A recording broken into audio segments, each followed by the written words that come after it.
আসসালামু আলাইকুম ওয়া রাহমাতুল্লাহি ওয়া বারাকাতুহু। আলহামদুলিল্লাহ ওয়াসসালাতু ওয়াসসালামু আলা রাসূলিল্লাহ। আসহাবে কাহাফ অনলাইন মাদ্রাসা কর্তৃক আয়োজিত শব্দার্থ, সরল অনুবাদ, ব্যাকরণিক বিশ্লেষণ, সংক্ষিপ্ত তাফসীর ও শানে নজুল সহ আমপাড়ার দরসুল কোরআন কোর্সে সূরাতুন নাজিআত এর প্রথম ক্লাসে আপনাদের সবাইকে স্বাগত জানাচ্ছি। বারাকাল্লাহু ফীকুম। সূরাতুন নাজিআতের প্রথম দর্সে আমরা কি কি বিষয়ে আলোচনা করব সেটা এক নজরে দেখে আসি। সূরাতুন নাজিআত এর প্রথম দর্সে আমরা পাঁচটি বিষয় আলোচনা করব: শব্দার্থ, সরল অনুবাদ, ফেল বা ক্রিয়ার বিশ্লেষণ, ইআরাব বা শব্দের শেষের হরকতের কারণ, পাঁচ সংক্ষিপ্ত তাফসীর। আর প্রথম দর্সে আমাদের আলোচ্য বিষয় সূরাতুন নাজিআতের 1 থেকে 10 আয়াত পর্যন্ত। একটি গুরুত্বপূর্ণ বিষয়, আমরা প্রত্যেকটা ক্লাস যখন করব তখন আমাদের দেখতে হবে যে আজকের ক্লাসে কি কি ব্যাকরণিক বিষয় আলোচিত হয়েছে, ব্যবহার হয়েছে। ওই বিষয়গুলো আমরা যদি আরবি ব্যাকরণের বই থেকে এক নজর দেখে আসি তাহলে আমাদের জন্য এটা খুব সহজ হবে। আমরা যারা যে বই পড়ে, আরবি ব্যাকরণের বই পড়ে আরবি শিখেছি, আমরা সেটা করতে চেষ্টা করতে পারি। যেমন আমাদের আসহাবে কাহাফ অনলাইন মাদ্রাসাতে আমরা একটি বই পড়িয়ে থাকি, কোরআনী আরবি ভাষা শিক্ষা কোর্সে। ইতিমধ্যে আপনারা অনেকে সেটা পড়েছেন এবং দেখেছেন হয়তো। সে বইটি আমরা আপনাদেরকে একটু দেখাতে চেষ্টা করি। সহজ ভাষায় সহজ কোরআনী আরবি ভাষা ও বেসিক থেকে অ্যাডভান্স সহজ কোরআনী আরবি ভাষা শিক্ষা। আমরা আমাদের বইয়ের মধ্যে যত ব্যাকরণিক বিষয় আছে সেগুলোর রেফারেন্স আমরা এখানে দিয়েছি। আমরা আমাদের এই কোর্সে প্রত্যেকটা ক্লাস শুরুতে আমরা আলোচনা করব যে এই আজকের ক্লাসে কি কি ব্যাকরণিক বিষয় আছে সেটা আমাদের এই সহজ কোরআনী আরবি ভাষা এই বইয়ে কত নম্বর দর্শে কত নম্বর পৃষ্ঠা আছে সেটা আমরা উল্লেখ করব। আপনারা যদি আমাদের এই দর্সুল কোরআনে যুক্ত হওয়ার আগে বইয়ের ওই ওই দর্শগুলো এক নজর দেখে আসেন তাহলে এগুলো বোঝা আপনাদের জন্য অনেক সহজ হবে আশা করি ইনশাআল্লাহ। তো চলুন দেখা যাক আজকে সূরাতুন নাজিআতের 1 থেকে 10 আয়াত পর্যন্ত কি কি ব্যাকরণিক বিষয় আমরা পাবো। প্রথমত আমরা পাবো হরফুল জরের ব্যবহার, যেটা আমাদের বইয়ের 39 নম্বর পৃষ্ঠা বেসিক লেভেলের 12 নম্বর দর্শে আছে। দ্বিতীয়ত আল হুরুফুল মুশাব্বাহাতু বিল ফাইল, এই টপিকটি আমরা ব্যবহার পাবো, যেটি আমাদের বইয়ের 49 নম্বর পৃষ্ঠা বেসিক লেভেলের 15 নম্বর দর্শে আছে। তৃতীয়ত আমরা মাআরিফা ও নাকেরার ব্যবহার পাবো। শব্দের শুরুতে, আরবি শব্দের শুরুতে আলিফ লাম হলে আল, যেমন আলহামদু, আল কিতাবু, শব্দের শুরুতে আল এর ব্যবহার, এটা আমরা পাবো 25 নম্বর পৃষ্ঠা বেসিক লেভেল 7 নম্বর দর্শে। চতুর্থত সবচেয়ে গুরুত্বপূর্ণ যে বিষয়, আরবি ভাষা এবং কোরআনুল কারিমে প্রচুর পরিমাণে ব্যবহার হয়েছে এবং কোরআনের একটা আয়াত কিংবা একটা লাইন এমন পাওয়া কঠিন যেখানে এই মুদাফ এবং মুদাফ ইলাইহির ব্যবহার নেই। এজন্য আমি বলবো আপনাদেরকে যে এই মুদাফ মুদাফ ইলাইহির ব্যবহার আমাদের 3টা ক্লাসে আমরা আলোচনা করেছি। 8, 9, 10, 11, 9, 10, 11 এই 3 ক্লাসে বেসিক লেভেলে আমরা মুদাফ মুদাফ ইলাইহি নিয়ে আলোচনা করেছি। আপনারা 9, 10, 11 এই 3টি ক্লাস খুব গুরুত্বের সাথে বারবার দেখবেন আশা করি। পঞ্চম বিষয় হলো মাফউলুন বিহি এবং মাফউলুল মুতলাক।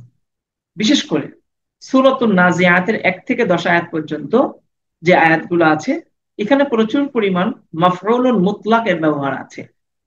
এজন্য আমি আপনাদেরকে আরো বিশেষভাবে এই মাফউলুল মুতলাক এবং মাফউলুল বিহি, যেটা আমাদের বইয়ের 166 নম্বর পৃষ্ঠায় অ্যাডভান্স লেভেলের 25 নম্বর ক্লাসে আছে, সেটা আপনাদেরকে আমি বিশেষভাবে সাজেস্ট করব।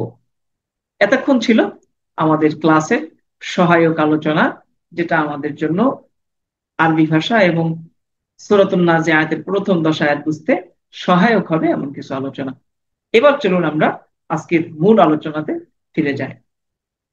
সূরাতুন নাজিআত এর আজকে দর্শে প্রথম আয়াতে আমরা শব্দার্থ পাবো মাত্র 3টি। সূরাতুন নাজিআতের প্রথম আয়াতটি যদি আমাদের বুঝতে হয় তাহলে তিনটি শব্দার্থ খুব মজবুত ভাবে আমাদের সবাইকে শিখতে হবে। চলুন দেখার চেষ্টা করি। ওয়ান্নাজিআতি গরকা, এখানে তিনটি শব্দ। একটা হলো ওয়া, এই ওয়া এটা হলো হার্ফ। আমরা জানি কালিমা বা পার্টস অফ স্পিচ আরবিতে তিন প্রকার: ইসিম, ফেল, হার্ফ, যেটা আমাদের বইয়ের একদম প্রথমে 1 নম্বর ক্লাসে আমরা আলোচনা করেছি। তো ওয়া এটা হার্ফ, এটা হারফুল jar। আমরা আজকে ক্লাসে কিন্তু আপনাদেরকে সাজেস্ট করেছি যে হরফুল jar আমাদেরকে পড়তে হবে। হরফুল জারের মধ্যে এই আলোচনাটা আছে। ওয়া এটা হরফ, অর্থ হলো শপথ। নাজিআতুন এর বহু বচন নাজিআত। যেমন দেখেন অন্নাজিআতি, এখানে নাজিআতুন মূল শব্দ, অর্থ হলো প্রাণ হরণকারী, প্রাণ উৎপাটনকারী ফেরেশতা। আমরা বলি না উপড়ে ফেলা, উৎপাটন করা, মূলোৎপাটন করা, মূলকে উপড়ে ফেলা। তো নাজিআত এটা বহু বচনের শব্দ, প্রাণ হরণকারী, এটা একটা ইসিম। আচ্ছা, গরকুন অর্থ হলো ডুব, ডুব দেয়, আমরা ডুব দিই সাঁতার কাটতে গিয়ে। তো ডুব, কঠোর, দুই রকম অর্থেই ব্যবহার হয়। এবার আমরা সরল অনুবাদ বুঝবো। ওয়ান নাজিআতি গরকা, ওয়া মানে শপথ, নাজিআত মানে আহ প্রাণ হরণকারী, আহ উৎপাটনকারী। তাহলে ওয়ান নাজিআতি প্রাণ উৎপাটনকারী গণের শপথ। প্রাণ উৎপাটীগণ কারা? প্রাণ উৎপাটনকারী হলো ফেরেশতা।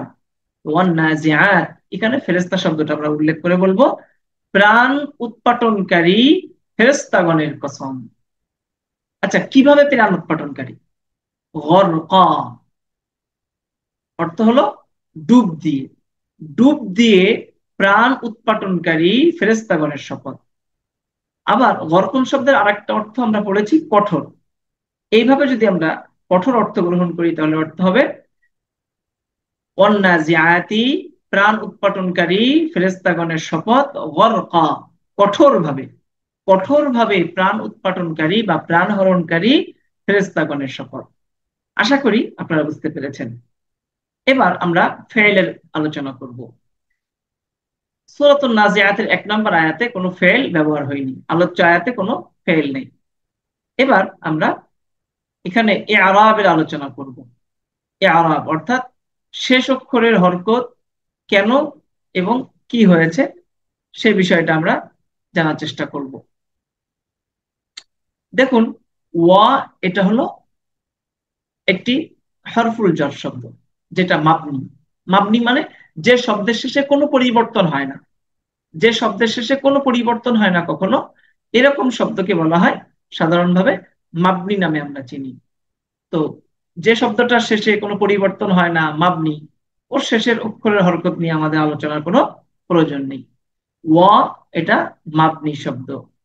তারপরে নাজিআত, নাজিআত এই শব্দটা মূলত নাজিআতি ছিল না, এখানে নাজিআতি রূপে ব্যবহার হয়েছে, কিন্তু মূল শব্দ কিন্তু নাজিআতুন।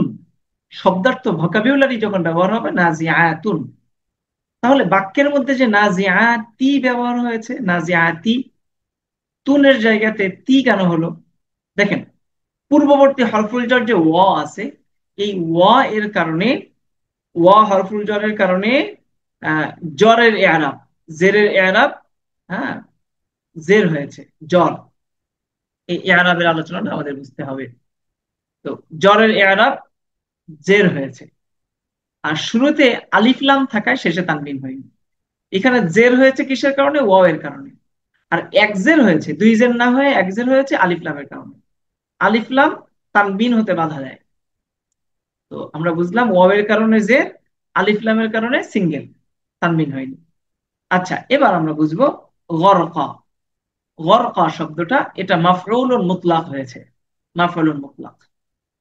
মূলত এই গরকা শব্দটা, এখানে একটা উজ্জ বাক্য আছে। আমরা জানি মাফউল, মাফউল বা অবজেক্ট হওয়ার জন্য ভার্ব লাগবে, ভার্ব ছাড়া অবজেক্ট হতে পারে না। তো এখানে আমরা গরকাকে মাফউলুন মুতলাক বলছি, তাহলে তো এর জন্য কি দরকার? ভার্ব দরকার, তো ভার্ব তো নেই এখানে। এই জন্য দেখেন আমরা এখানে লিখেছি গরকা শব্দটি মূলত গরকুন ছিল, গরকুন। শব্দটি উজ্জ একটা ক্রিয়া, যে ক্রিয়াটা এখানে উজ্জ আছে, লুকায়িত আছে। যেমন আমরা অনেকে বলি কোথায় কোথায় যাচ্ছ, বলে বাড়িতে। তো শুধু বাড়িতে এই কথাটা পূর্ণাঙ্গ কথা না, তার আগে কিন্তু আরো আছে। বাড়িতে কি? বাড়িতে আমি যাচ্ছি। এই যাচ্ছি আমি, এই কথাটা এখানে কিন্তু উল্লেখ করা হয় না। জিজ্ঞেস করছে কোথায় যাচ্ছ, বলে বাড়িতে। বাড়িতে এর আগে আমি যাচ্ছি এই কথাটা কিন্তু সাধারণত উল্লেখ করা হয় না। তো এটাকে বলা হয় উজ্জ। তো এই যে গরকা, এর আগে একটা উজ্জ ক্রিয়া আছে, সেটা হলো ইয়ানজিআনা। ইয়ানজিআনা নাজউন শব্দের অর্থ হলো উৎপাটন করা। ওয়ান্নাজিআত, এটা আসছে ইয়ানজিআনা এর থেকে। ইয়ানজিআনা এর মাফউলুন মুতলাক হওয়ায় নসবের ইআরাব দুই জবর হয়েছে। হ্যাঁ, মাফুলে মুতলাকের হরকত দুই জবর হয়েছে এবং আলিফ হয়েছে। পূর্ণ বাক্যটা কেমন হবে? পূর্ণ বাক্যটা হবে ওয়ান্নাজিআতি, উৎপাটন, প্রাণ উৎপাটনকারী ফেরেশতাগণের কসম। ইয়ানজিআনা, যারা উৎপাটন করে। কিভাবে? নাজআন গরকান, ডুব দিয়ে। ডুব দিয়ে উৎপাটন করে বা কঠোরভাবে উৎপাটন করে। তো উৎপাটন করে এই কথাটা উজ্জ আছে, মাফউলুল মুতলাকের ফেল। তাহলে আমরা বলতে পারি নাজআ, এটা মূলত মাফউলুল মুতলাক। আর মাফউলুল মুতলাকের সিফাত হলো গরকা। গরকা এটা মাফউলুল মুতলাকের সিফাত। তাহলে নাজআ এটা মৌসুফ, গরকা এটা সিফাত। আমরা জানি মৌসুফ আর সিফাতের হরকত একই রকম হয়। আশা করি বুঝতে পেরেছেন। এটা যদি কেউ না বুঝে থাকেন, তাহলে আমি আপনাদেরকে বিস্তারিত আমি বুঝিয়ে বলতে রাজি আছি। আপনারা আমার সাথে যোগাযোগ করবেন পার্সোনাল ভাবে। ইনশাল্লাহ আমি আপনাদেরকে সময় দেবো ইনশাল্লাহ। আমাদের এই ভিডিওর নিচে ডিসক্রিপশনে এই ক্লাসের আপনারা হোয়াটসঅ্যাপের একটা লিঙ্ক দেখতে পাবেন। একটা হোয়াটসঅ্যাপের লিঙ্ক দেখতে পাবেন। এই লিঙ্কে আপনারা ক্লিক করেন, হোয়াটসঅ্যাপ লেখা ইংরেজিতে। এখানে ক্লিক করলে সরাসরি আমার পার্সোনাল হোয়াটসঅ্যাপে আপনাকে নিয়ে আসবে। আপনি সেখানে ভয়েস মেসেজ দিতে পারেন, অথবা আপনি টেক্সট করতে পারেন আমাকে।